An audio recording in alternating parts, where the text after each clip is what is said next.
viewers, welcome to my channel. English starting point A speech or narration সম্পর্কে আমরা explanation করব। Speech আর narration direct speech এটা দেওয়া থাকবে, আমাদের ইনডাইরেক্ট করতে হবে। তো সেই ক্ষেত্রে আমাদের টেন্স ফলো করতে হবে, তার টোটাল ভার্বে চেঞ্জ করতে হবে। এখানে দেখো নাফিজা বলল আই ওয়াজ রিডিং, আমি বই পড়তেছিলাম।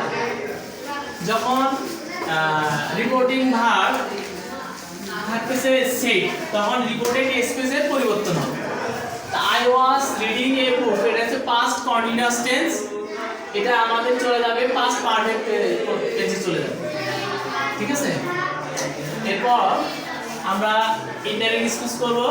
ফলো রাখো, নাফিজা said that এখানে ফার্স্ট পারসন হলে সাবজেক্টকে ধরে, ফার্স্ট পারসন হলে সাবজেক্টকে ফলো করে, আর সেকেন্ড পারসন হলে অবজেক্টকে ফলো করে। আই এখানে সাবজেক্ট নাফিজা, তাহলে কি হবে? এখানে শি হবে। মানে এখানে আমরা যে নামটা উল্লেখ আছে, নাউনের প্রোনাউন ভার্ব বলবে। কি বলবে? নাফিজার প্রোনাউন হচ্ছে শি, নাফিজার প্রোনাউন কি? She. She had reading a book.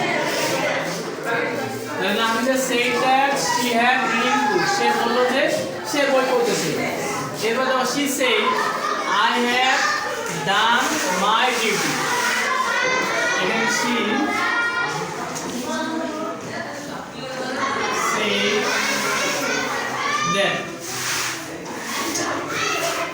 এখানে সাবজেক্টকে ফলো করলে প্রোনাউন নিয়ে আসবে।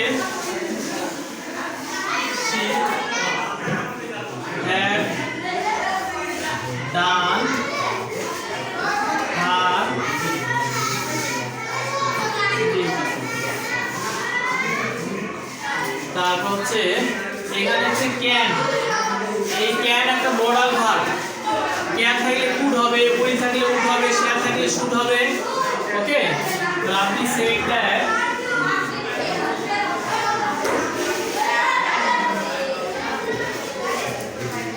এখানে সাবজেক্ট ফার্স্ট পারসন, রাব্বি প্রোনাউন হচ্ছে হি,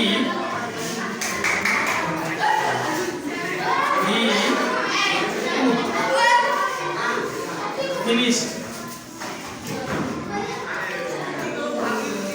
Now what?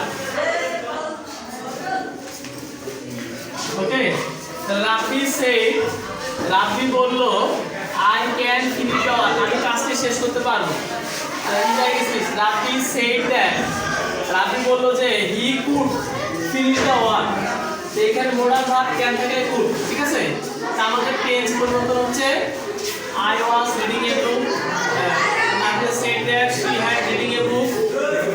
এখানে মূলত স্পিচ, ডাইরেক্ট স্পিচ থেকে ইনডাইরেক্ট স্পিচ করার সময় টেন্সটা চেঞ্জ হবে। প্রেজেন্ট ইনডিফিনিট হলে পাস্ট ইনডিফিনিট, প্রেজেন্ট কন্টিনিউয়াস হলে পাস্ট কন্টিনিউয়াস, হ্যাঁ এইভাবে চেঞ্জ হবে।